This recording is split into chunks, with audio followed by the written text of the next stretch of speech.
같이 9절까지 같이 읽습니다. 시작. 이스라엘아 들으라.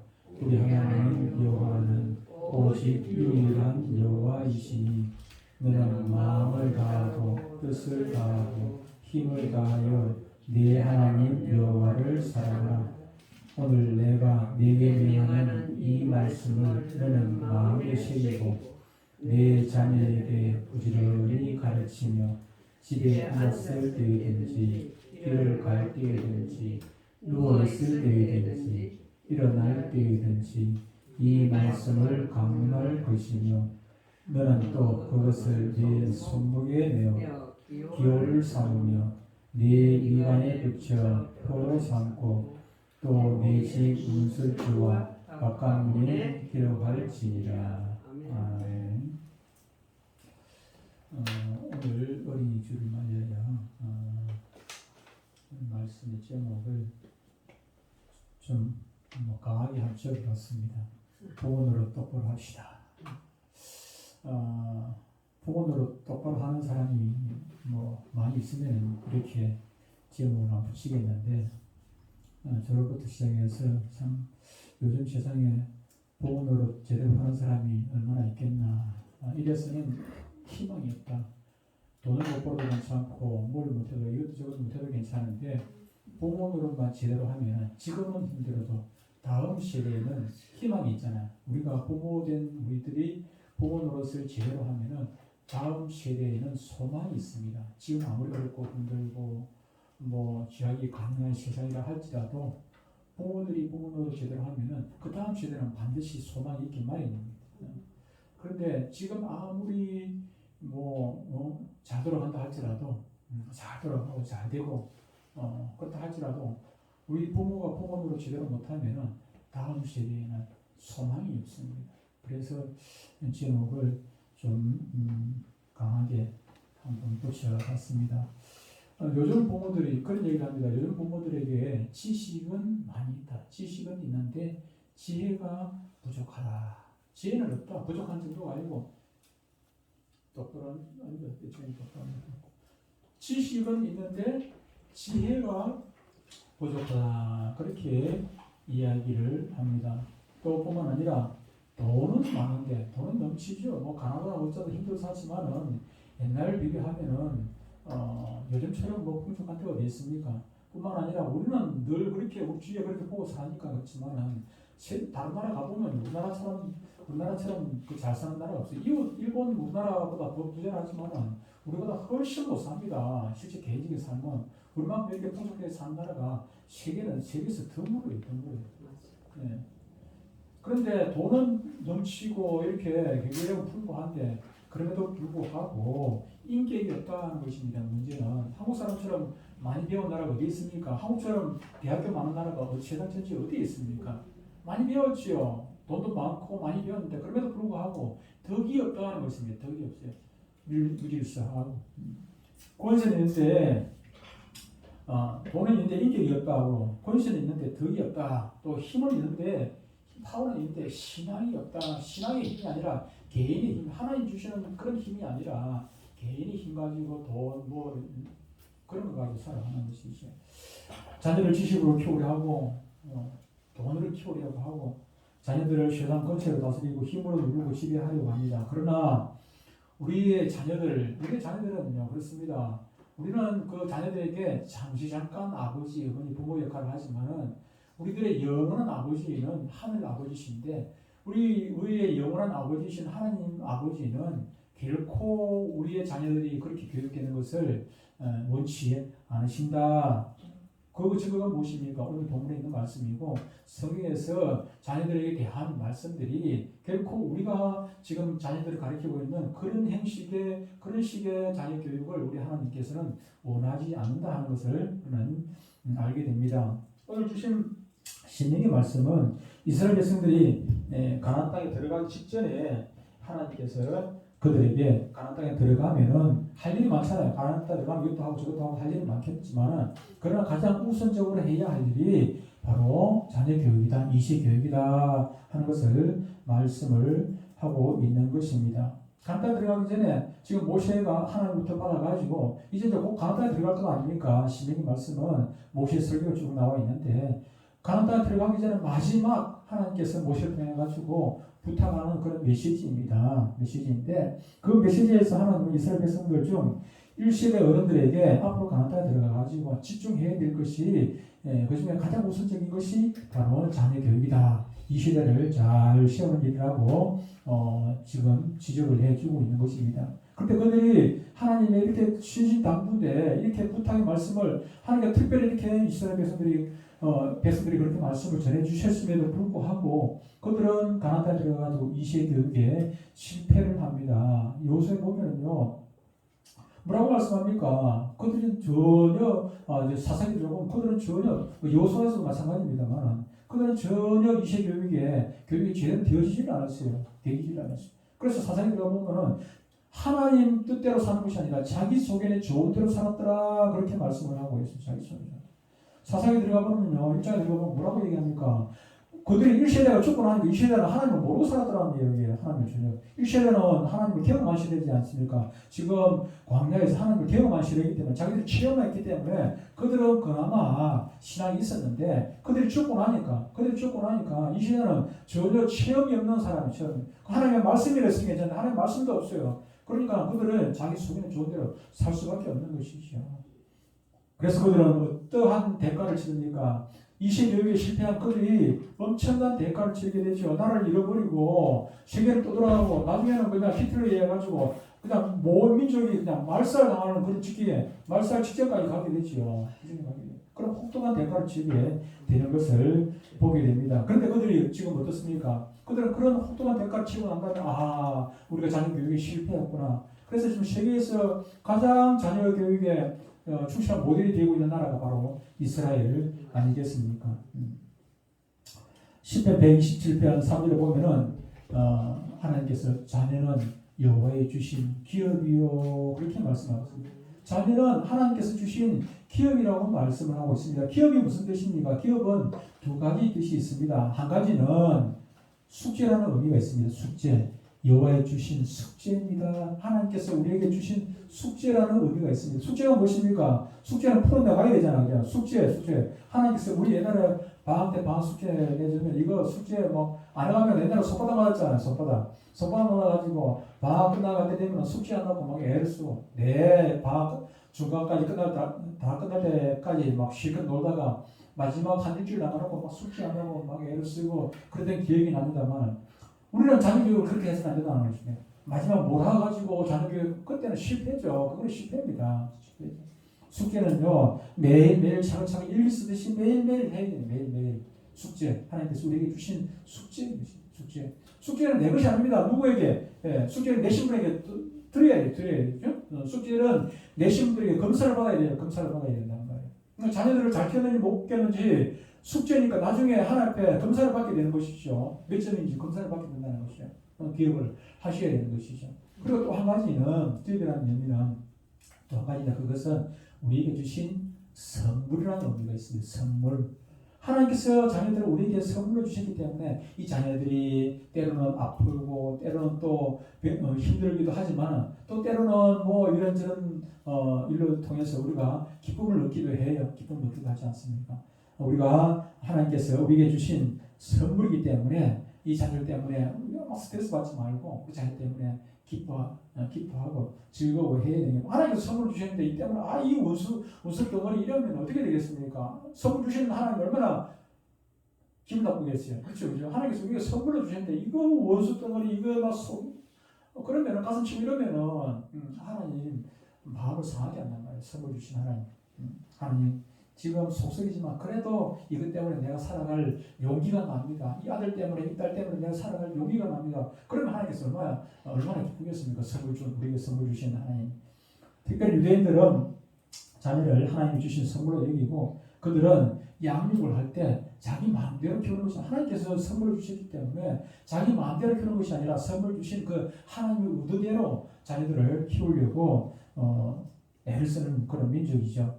오늘 본문의 말씀은 유대인들의 자녀 교육이 무엇입니까? 쉐마 교육이죠. 쉐마 교육인데 쉐마 교육의 모토가 되는 말씀입니다. 히브리어 쉐마, 오늘 본문에 나와 있는 들으라 이런 의미입니다. 들으라. 이스라엘아 들으라 이렇게 권하고 있습니다. 들으라 이 말은 권한다기보다는 명령입니다. 명령. 하고 싶으면 하고 하기 싫으면 말고 듣고 싶으면 듣고 듣기 싫으면 마는 게 아니라 반드시 들으라는 것입니다. 명령, 강한 의조로 명령을 하고 있는 것입니다. 이스라엘 백성들이 자기 양육과 관련하여 들어야 할 말씀은 오늘 언약의 백성인 저와 여러분들에게도 반드시 들려져야 하고 그것을 실천해야 될 그런 말씀인 일로 믿습니다.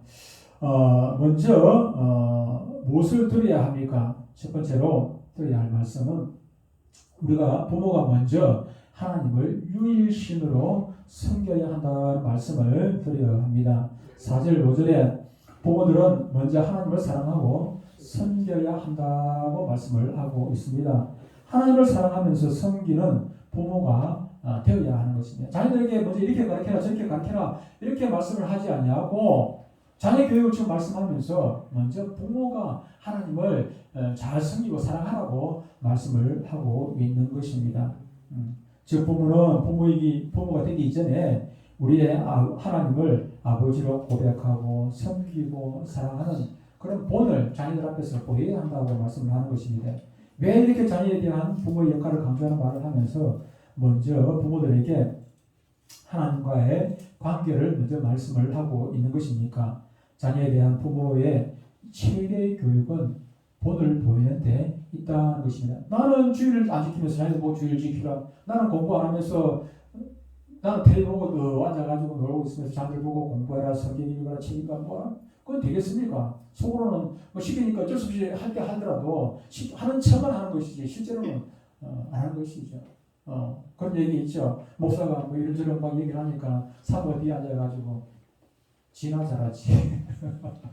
목사가 다른 사람은 몰라도 사모는 잘 알잖아. 목사가 어떤 사람인지 어떤 행동을 평소에 어떻게 하는지 잘 아는데 예를 들어가지고 다음 주 어버이 주일인데 부모에게 효도하라고 자식들 보고는 뭐 부모 효도하라고 성도들 보고는 부모에게 효도해야 된다고 설교를 하면서 본인은 부모에게 효도 안 하고 버리 가시고 살면은 그 사모가 지나 잘하지 그런 소리 하지요 당연히.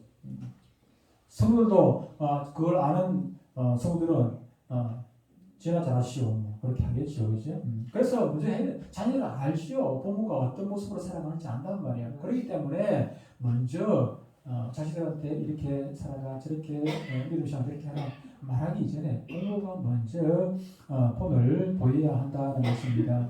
우리 부모들이 자녀들에게 본을 보이는 최고의 모습은 무엇입니까? 돈 많은 부모입니까? 명예가 있는 부모입니까? 권세가 있는 부모입니까? 결코 그런 건 아닙니다.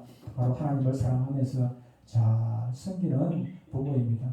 부모가 우선적으로 자녀들에게 본보여야 할 것은 바로 하나님을 사랑하고 섬기는 그런 모습입니다. 그럴 때 자녀들에게 믿음의 유산을 물려줄 수가 있지 않겠습니까?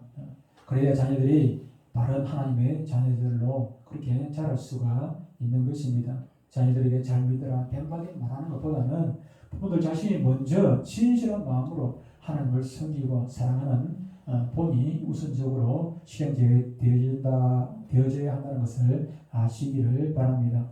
자녀들은요 결코 건성으로 부모들 모습 보는 것 아닙니다. 건성으로 보지 않아요. 자녀들은 부모들의 일거수일투족을 다 보고 다 챙기고 보는 것 같아도 마음으로 다 챙기고 있어요. 주은이가 그냥 와가지고 일러줘요. 엄마가 뭐 하고 아빠가 뭐 하고 일러준단 말이에요. 일러줘요. 물어보면 다 가르쳐줘 일러준단 말이에요. 엄마가 아빠하고 싸웠다고 얘기하고 그래 싸웠는데 아빠가 엄마 때린다. 때리진 않았어요. 말로만 싸웠어요. 다 가르쳐주지 다 보고 있어. 다 가르쳐준단 말이에요. 우리 주일 아이들 중에서 요즘 만나는 희진이 같은 경우는 친구가 옆에서 예배 시간에 막 정정하시고 그래서 나중에 무진애하고 다 맞춰 다 무진애를 복수 퀴즈 하면 다 맞추거든. 하면서도 한쪽 귀로 다 듣고 있어요. 이쪽 귀로는 친구 얘기 듣고 이쪽 귀로는 목사 얘기 듣고 목사님 얘기 듣고 다 듣고 있는. 주은이가 지 하는 거 하면서도 바깥에서 아빠가 뭐하고 엄마가 뭐하고 이렇게 다 본단 말이에요. 아빠가 폰 열심히 하고 있으니까 주인도 폰 열심히 하고 따라하잖아요. 다 따라하는 거예요, 따라하는.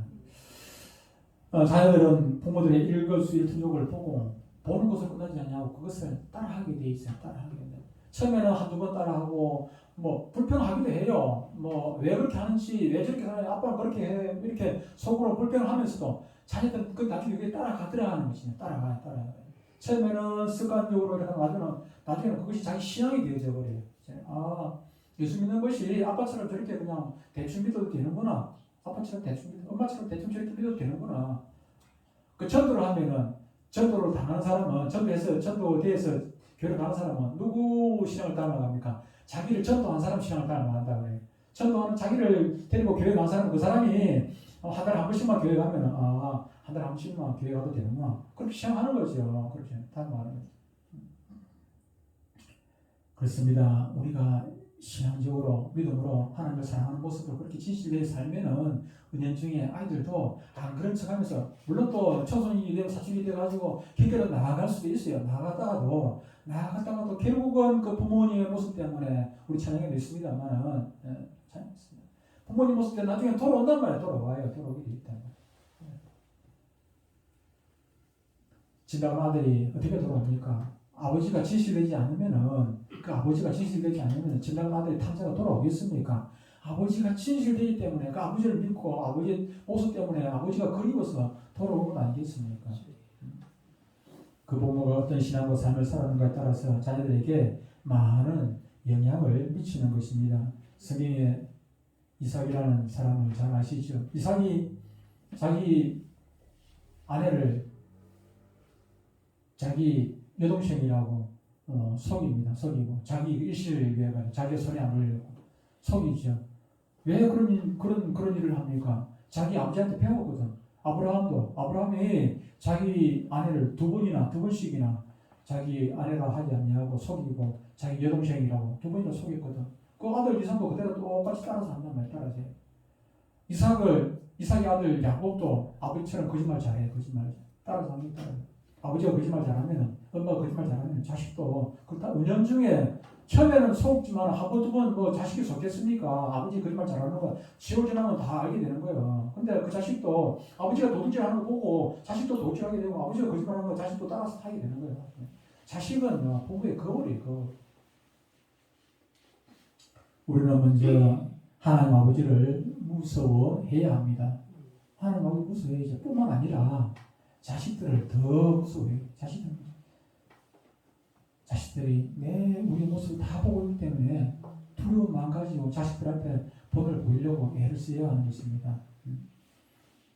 내가 하는 말, 내가 하는 행동 은연중에 다 본받습니다. 보면요, 우리 경양교회 서울의 경양교회 서원태 목사님 아들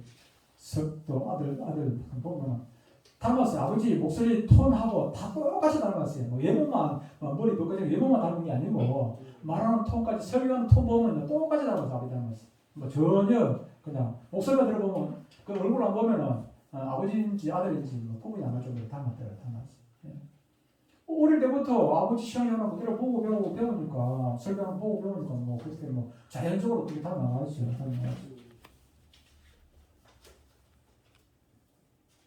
주의해야죠, 그죠?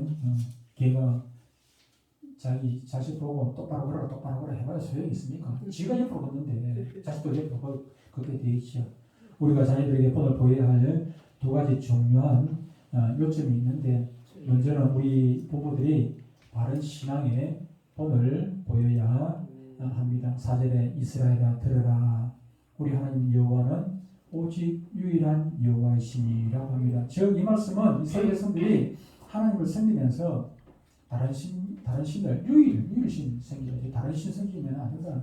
두 마음을 품으면 안 된다 하는 것을 말씀을 하고 있는 것입니다. 오직 절대 신앙으로 바른 신앙의 본을 자녀들에게 보일 것을 얘기를 하고 있는 것입니다. 그러나 안타까운 것은 이스라엘 백성들이 그들의 신앙은 하나님께서 가장 싫어하는 혼합주의 신앙을 그들은 보였습니다. 그들은요, 전쟁할 때는 하나님 필요하고, 농사질 때는 바알 아시라가 필요하고, 가나다에 들어가지고 그렇게 하죠. 그러니까 그 자식들이 뭘 배우겠습니까? 하나님께서 가장 싫어하는 것이 무엇입니까? 십계명 중에서도 가장 싫어하는 게 우상 아닙니까? 십계명 중에 어디에 그런 말을 쓰셨습니까? 질투하는 하나님이라고. 질투한다고. 이 계명에 질투하는 하나님이라고 되어 있어요. 그러면서 뭐라고 얘기합니까? 3, 4대까지 그 죄를 갚아주겠다고 말씀합니다. 1계명이나 다른 계명에는 전혀 그런 얘기가 없어요. 그런데 2계명에만 3, 4대까지 그것을 갚아주겠다고 그렇게 말씀한다는 거예요. 질투하는 하나님이죠. 우리가 하나님께서 가장 싫어하는 것이 우리 자식들은요 눈치가 빨라가지고 부모가 뭘 싫어하는지 우리 주님 같은 경우 할아버지가 뭘 싫어하는지 딱 눈치가 얼마나 빠른지 몰라요. 눈치가 고단이에요. 네. 알거든요. 부모들이 어떻게 섬기는지 그걸 딱 보고 자식도 그대로 배워가는 것입니다. 근데 이스라엘 백성들은 하나님께서 가장 싫어하는 것을 눈치를 채지 못해. 하나님께서 뭘 싫어하는지 뭘 좋아하는지 그걸 눈치를 못 채니까 그들은 그렇게 어려움을 당하게 되는 것 아니겠습니까? 하나님도 섬기고 우상도 섬기고 그래서 결국은 하나님의 진노의 심판을 받게 되었던 것입니다. 오늘 우리 가정의 부모들도 그런 경우가 많습니다. 교회에서야 하나님 잘 섬기죠. 기도도 잘하고 참 뭐 1등 신자인데 근데 교회 문 밖에만 나가면 전혀 다른 모습이 되어버리고 회사에는 이 사람이 장로인지 집사인지 제가 말씀드렸습니다만 신우회 저희 회사 제가 직장 생활할 때 회사에 신우회를 조직하려고 보니까 이 사람이 장로인지 집사인지 같은 부서에 있는 사람도 몰라. 이 사람 교회 다니는 줄은 몰라. 교회 다니는 장로인데도 불구하고 자기 직원이 교회 다니는지 안 다니는지도 몰라요. 당신 교회 장로였어 이런다고. 당신 교회 집사였어. 이때까지 술 먹고 담배 피우고 똑같이 행동하니까 뭐 장로인지 뭐 집사인지 어떻게 알겠어요? 교회 문 밖에만 나가면은 그냥 신자가 아니라 그냥 세상 사람하고 똑같은데 세상 사람보다 오히려 더 한술 더 뜬다. 그러면 자녀들이 뭘 보고 배우겠습니까? 하나님의 기업인 자녀들을 바르게 키우기 위해 여러분들은 하나님을 절대 신앙으로 섬기시기를 바랍니다. 그리고 최선을 다하는 신앙의 모습입니다. 하나님을 섬기되 대충 그렇게 섬기는 것이 아닙니다. 바쁠 때는 그냥 빠져 먹고, 이럴 때는 그냥 빠져 먹고, 그냥 어떤 사람은요 신앙생활을 그냥 취미생활 정도로 생각하고 있고, 악세사리 정도로 생각하고, 이 십자가 목걸이를 악세사리로 보는 사람이 옛날에 십자가 목걸이를 악세사리로 생각했죠. 그런 사람이 얼마나 많이 있었습니까? 결코 그리 믿어서는 안 됩니다. 적당히 믿으려고 할 때 결국은 모든 것을 적당히 믿으려고 하다 보면 타협을 하게 돼요. 반드시 악한 마귀가 그냥 내버려 두지 않습니다. 타협을 하게 되고 타협에 들어가면은 우리는 절대로 마귀를 이길 수가 없어요. 마귀가 얼마나 교활한지 성경에도 창세기도 말씀하고 있지 않습니까? 마귀가 교활하다고. 마귀한테 우리가 타협을 하게 되면은 아예 타협 자체가 말아야 돼. 딱 끊어버려야 되지. 적당히 흥정을 하다 보면은 마귀한테 우리는 그냥 넘어가게 돼서 하나가 둘이 다섯 열로 그냥 다 뺏기고 나중에 다 뺏기고 시험 다 뺏기고 불신자가 되어버리는 것이죠. 오직 하나님을 사랑하고 섬길 데 있어서 최선을 다하는 그런 부모가 되시기를 바랍니다.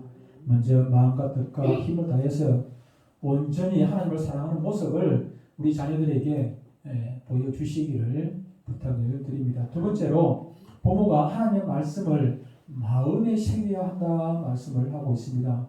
6절에 이렇게 말씀을 하고 있습니다. 오늘 내가 네게 명하는 이 말씀을 너는 마음에 새기고, 여기서 너는 누굽니까? 너 바로 부모된 우리들을 말씀을 하고 있는 것입니다. 하나님은 먼저 부모가 말씀을 자녀들에게 가르치기 전에 이래라 저래라 말하기 전에 부모 자신이 하나님의 말씀을 마음에 새기라고 말씀을 하고 있습니다. 하나님의 말씀을 머리로 이해하라고 하지 아니하고 마음에 새기라고 했습니다. 왜 그렇습니까? 마음은 생명의 근원이 되기 때문에. 마음은 생명의 근원이. 하나님은 부모들이 성경적인 마음가짐으로 무장할 것을 말씀하고 있습니다. 그런 다음에 자녀들을 하나님의 기뻐하시는 자녀들로 양육하라는 것입니다. 여러분들의 마음에는 지금 어떤 것들로 채워져 있습니까? 유대인들에게 우리가 배워야 할 것은 그들은 너무나도 성경을 사랑하고 성경을 배우기를 힘쓰고 있다 하는 것입니다. 부모들이 먼저 그 본을 보여주고 있다는 점입니다. 특히 그들은 인간의 마음은 하나님의 말씀을 담아야 할 그릇으로 여기고 있습니다. 누가? 유대인들은 이 자신들의 마음 속에다가 하나님의 말씀을 담아야 한다고 그들은 생각하고 있습니다. 그래서 유대인들 부모는 우리는 뭐 성년을 20세에 하고 뭐 성년식 잘 하지도 않는데, 근데 유대인들은 만 13세가 되면은 성년식을 하는데, 성년식을 할 때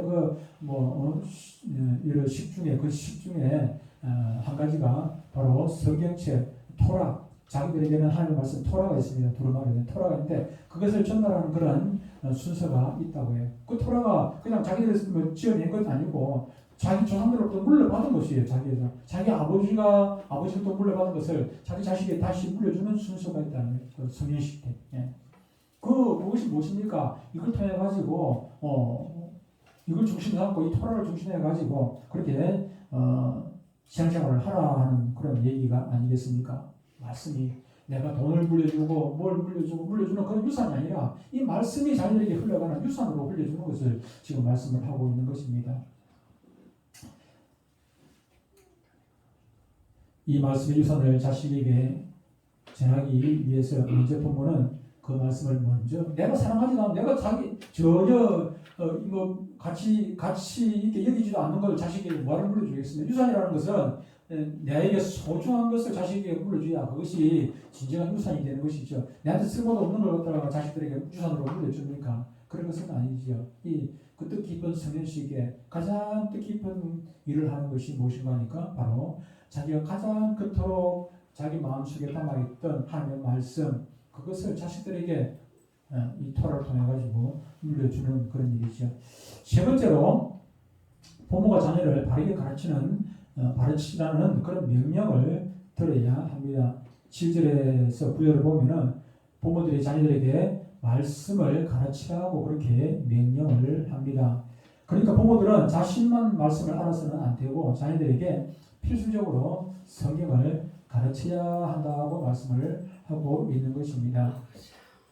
그러면서 그 가르치는 데 4단계가 있다는 것을 4단계가 있습니다. 1단계는 무엇입니까? 네 자녀에게 부지런히 가르치며 그랬습니다. 그리고 2단계는 행식, 객식, 일정 이런 게 상관없이 가르치라고 얘기합니다. 집에 앉았을 때든지 길을 갈 때든지 누워있을 때든지 일어날 때든지 이 말씀을 강론하며 행식도 필요 없어요. 누웠을 때든지 앉았을 때든지 집에 아침에 출근 시간에도 아이들이 출근하면 학교 갈 때도 또 학교에서 또 오면 저녁에 잠자기 전에도 아침에 일어나서 밥 먹을 때든지 몇 가지만 얘기했지만 이 말은 온종일입니다. 눈에 보이는 것만 그냥 하나님 말씀 가지고 그냥 귀에 딱지가 않도록 그냥 가르치라 그런 얘기입니다. 8절에서는 시각적인 방법을 동원해서 가르치라고 합니다. 너는 또 그것을 내 손목에 매어 기호를 삼으며 네 미간에 붙여 표로 삼고라고 합니다. 9절에서는 가시적인 가르침이 있어야 한다고 얘기를 하고 있습니다. 가시적인 가르침. 그래서 또 내 집 문설주와 바깥문에 기록할지니라고 말씀을 하고 있습니다. 이것을 좀 더 구체적으로 말씀드리면 손목에 매어 기호를 삼으며 그랬습니다. 먼저 손목에 매어 손을 보십니까? 우리가 일할 때 쓰죠, 그렇죠? 우리가 모든 일을 할 때 손을 거의 대부분 사용해서 일을 하게 됩니다. 손을 사용해서 일을 하게 되는데, 즉 이 말은 하나님 말씀을 그냥 생활화하라는 얘기입니다. 생활화. 손에다가 팔찌 끼듯이 그냥 손목에 매어 기호를 삼으며 그랬습니다. 그러니까 우리가 일을 할 때 항상 하나님의 말씀을 기준해 가지고 일을 할 것을 말씀을 하고 있는 것입니다. 이것은 내면적인 그리스도의 향기가 외면적으로 이렇게 나타나도록 행동하라는 것입니다. 말씀을 행동으로 옮기라는 것이죠. 모든 삶의 기준이 되는 성경이 되어야 한다는 것입니다. 기준이 성경이 되어야 한다는 것입니다. 구약 39권, 신약 29권 이것을 우리는 정경이라 그렇게 얘기를 하고 캐논이다. 캐논이 뭔가 하면은 이 척도를 재는 이 자입니다. 자가 기준이 되죠. 그렇죠? 자가 잘못되면 집을 짓는데 집을 자가 잘못되면은 집이 제대로 지어지겠습니까? 물건을 만드는데 물건이 제대로 만들어지겠습니까? 자가 모든 것이 척도가 기준이 되어야 돼요. 기준. 다시 말하면 성경은 우리 모든 삶의 척도 기준이 된다는 것입니다. 모든 일에 자가 기준이 되듯이 무엇을 하든지 자가 무엇을 만들 때 자가 기준이 되듯이 우리 삶에 있어서 정경, 캐논이라는 말은 우리 삶의 척도가 바로 성경이 되어야 한다는 것을 말씀을 하고 있습니다. 우리 가정의 부모들은 모든 일을 할 때 자신의 마음대로 하는 것이 아니라 바로 말씀의 자로 일일이 재어서 일일이라서 이 일을 해야 할 것인지 말아야 할 것인지 얼마만큼 해야 할 것인지 어떤 모습으로 해야 할 것인지 그것을 말씀으로 기준을 삼고 그렇게 실천을 하라는 것입니다. 그렇게 하도록 자녀들을 훈련하라고 하는 것입니다. 그리고 또 두 번째로 내 미간에 붙여. 미간이 무엇입니까? 눈과 눈 사이가 미간 아닙니까? 미간. 눈 사이와 미간. 네, 미간인데 미간에다 붙이라는 이유가 무엇입니까? 그것은 신본주의 사상을 가져라는 그런 의미입니다. 미간은 머리를 상징합니다. 머리는 바로 사상을 담은 그릇 아니겠습니까? 우리의 사상이 어디서 나옵니까? 내 사상은 바로 이 머리에서 나오는 것 아니겠습니까? 우리는 오늘날에 제일 인기 있는 주의가 민주주의입니다. 자유주의, 민주주의인데 민주주의가 좋은 장점이 많이 있습니다만은 그러나 예수 믿는 우리는 민주주의가 아니라 신본주의입니다. 민주주의는 다수결의 원칙이에요. 다수결의 원칙이에요.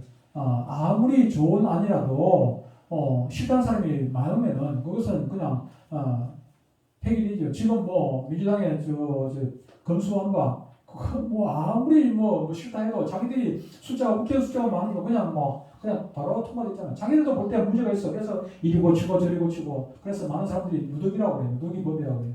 자기들이 문제 실력에 해놓고 보니까 민주당 안에서도 고치고 또 법사위에 가서도 고치고 또 본회의 올라오기 전에 또 고치고 몇 번을 고쳐가지고 완전히 주먹구구식으로 고쳐가지고 지금 누더기법이 됐다고 그런 얘기를 하는데 어쨌든 그게 뭐 좋은 법인지 나쁜 법인지 우리는 뭐 법 전문가가 아니라서 모르겠는데 많은 사람들이 반대하는 건 사실이죠. 그 너무 졸속으로 법이라는 것은 함부로 고쳐서도 안 되죠. 안 돼요. 너무 졸속으로 갑자기 대통령 선거 때 이번에 이재명이가 대통령 되었으면은 그 법을 만들겠습니까? 절대로 안 만들죠. 이재명이 대통령 되었는데 뭐하러 검수완박 하겠어요? 안 하죠. 근데 이재명이가 때리고 나니까 걱정되는 게 쏠리는 게 좀 있는지 검사한테 이제 이게 뭐 보복당할까 싶어가지고 이제 뭐 쏠리는 게 있는지 갑자기 이제 검찰을 손으로 가지고 묶으려고 하는 건 아니겠습니까? 우리 그러다 보니까 갑자기 법을 만들어 보니까 법이 정상적으로 만들어집니까? 엉망진창이죠. 법이 아니라 법이어야 되는지. 네. 이 머리에서 그런 법들이 민주주의가 되다 보니까 그런 법들도 그냥 통과되는 것이죠. 그러나 우리는 예수 믿는 우리는 민주주의가 아니라 신본주의입니다. 아무리 10명 중에 9명이 옳다고 한다 할지라도 하나님의 말씀이 아니면 그것은 아닙니다. 따라가면 안 되는 것입니다. 안 되는 것입니다. 그것이 신본주의입니다. 신본주의 그것이 미간에 붙이라는 이유가 거기에요. 나는 그런 신본주의로 꽉 사상에 묻들어 있어요. 신본주의 사상에 묻들어 있어야 하는 것입니다. 북한의 지하교회 성도들이 신본주의 사상이 있으니까 아무리 지금 죽을지라도 내가 나중에 들켜가지고 예수 믿다가 죽을지라도 그들은 지하교회 숨어서라도 예수 믿고 그렇게 하지 않습니까? 신본주의 사상을 가지고 있기 때문에. 그러면서 자녀들이 그것을 가르쳐 주는 것이 자녀들하고 같이 죽자. 들키면 같이 죽자. 하나님 반역하고 거역하고 살아서 뭐 하겠노? 그렇지 않습니다. 죽으면 천국인데. 우리의 자녀들에게 말씀을 통해서 하나님을 중심에 세우고 그분을 높이는 양육을 어려서부터 그렇게 훈련을 하라고 말씀합니다. 그리고 내 집 문설주와 바깥문에 기록하라고 했습니다. 내 집 문설주와 바깥문에 기록하라. 이것은 가정의 가정이잖아요. 가정에 항상 말씀이 중심이 되어야 한다. 들어가면서도 보고 나가면서도 보고 들어가면서도 말씀을 보고 싶고 그런 게 아니라 자연적으로 말씀이 눈에 들어와야 돼요. 말씀이 눈에 보이잖아요. 들어갔다 보면 나갈 때 보고. 옛날에는 우리 가정들마다 보면은 성부 액자가 몇 개씩 있었습니다. 이 방에도 있고 저 방에도 있고 그 시야도 있고 막 있었는데 요즘은 뭐 성부 액자가 다 없어져 버렸어요. 성부 액자가 있으면은 들어가면서도 보고 나가면서도 보고 성부가 외우기 싫어도 외우려고 생각하지 않아도 그냥 자연적으로 외워지고 그것이 내 신앙이 되기도 하고 그렇게 되는 것인데 요즘에는 그런 것들이 없어져서 참 많이 아쉽습니다만 성도의 가정은 하나님의 성전입니다. 그래서 가정의 말씀이 중심이 되도록 문설주와 바깥문에 하나님의 말씀을 붙여놓아서 항상 볼 수 있게 하라는 말씀입니다. 그래서 성도의 가정에는 옛날에는 안수집 살 때도 막 그냥 글자 붙여가지고 하기도 하고 장로 임직할 때도 보면 또 그런 거 선물 받기도 하고 그런 모습 봤는데 하나님은 부모가 최대의 교사가 되어야 한다고 하십니다. 그리고 가정은 최고의 교육 장소가 되어야 하는 것이죠. 우리가 교회에서 교육을 아이들 가르치도 하지만 그거는 잠깐이잖아요. 잠깐인데 아무리 가르쳐도 자기 부모가 제대로 안 가르치고 그렇게 살지 않냐면은 그것은 소용이 없는 거예요. 소용이 없어요. 사적이든지 공적이든지 부모의 가장 큰 의미 중 하나요. 가장 큰 주님의 뜻이 바로 자녀들에게 성경을 가르치는 일인 것입니다. 이렇게 성경을 가르치는 강조하는 이유는 바로 자녀들이 성경대로 순종하면서 그렇게 살아가도록 해야 할 책임이 바로 부모에게 있다 하는 것입니다. 신약에 들어와서 에베소서 6장 4절에는 이렇게 말씀합니다. 또 아비들아 너희 자녀를 노예케 하지 말고 어떻게 하라는 것입니까? 오직 주의 교훈과 훈계로 양육하라고 말씀합니다. 바로 우리의 부모들이 가정에서 먼저 자녀들에게 말씀을 가르치고 권고하라고 하는 것입니다. 그런데 중요한 것은 이런 모든 과정이 아이들에게 자율적으로 될 수 없다는 것입니다. 종종 우리가 오해하는 것은 신앙은 자유다. 신앙은 자유다라고 말하죠. 우리 헌법에도 있습니다만 신앙은 자유, 헌법에 보장이 되어 있다 할지라도 부모는 자녀들이 신앙 자유를 가지고 그렇게 지 맘대로 나는 아버지는 교회 장로인데 자식은 절에 가가지고 하고 그렇게 하도록 내버려둬서는 결코 안 된다는 것입니다. 아이고 하나님 신앙은 자유인데요. 성경에는 신앙이 자유라고 말하고 있지 않습니다. 법에 우리 세상 법에는 자유라고 하지만 성경에는 결코 신앙은 자유라고 하지 않았어요. 돌에 쳐가 죽이라고 얘기하고 있어요. 돌에 쳐가 죽이라. 돌에 쳐가 죽이라. 그만큼 자녀들에게 신앙 교육은 강하게 가르쳐야 한다는 것을 말씀을 하고 있습니다. 신앙은 결코 하루아침에 이루어지는 것이 아닙니다. 반복적인 양육과 훈련이 필요합니다. 또 가르치고 또 듣고 또 가르치고 계속해서 주입하고 밥 한 번 먹고 그냥 건강해집니까? 안 됩니다. 마찬가지로 신앙이라는 것은 계속해서 반복적이고 할 때 그것이 자기 신앙이 되는 것입니다. 세뇌가 되는 신앙적 말로 하면 세뇌가 돼요. 제가 볼링장에서 근무를 좀 했는데 처음부터 볼링을 잘했겠습니까? 지금 안 한지 볼링 안 한 지가 엄청 오래됐지만은 그래도 지금 해도 어느 정도는 기본은 안 나오겠나 싶은 생각이 있어요. 왜 그러냐면 그것이 제가 볼링에서 근무를 하면서 밥만 먹고 나면은 내대로 볼링을 했기 때문에 이것이 팔에 습관이 되어 있어요. 이 팔이 그냥 저절로 기억을 해요. 손에 손가락이라든지 딱 볼링볼을 잡으면 저절로 기억을 하고 있단 말이에요. 아침 밥만 먹고 나면 하는 일과가 그냥 볼링 하는 일이고 또 초보자들 가르쳐주고 코치 일도 하고 이렇게 했으니까 그것이 아예 그냥 습관이 돼요.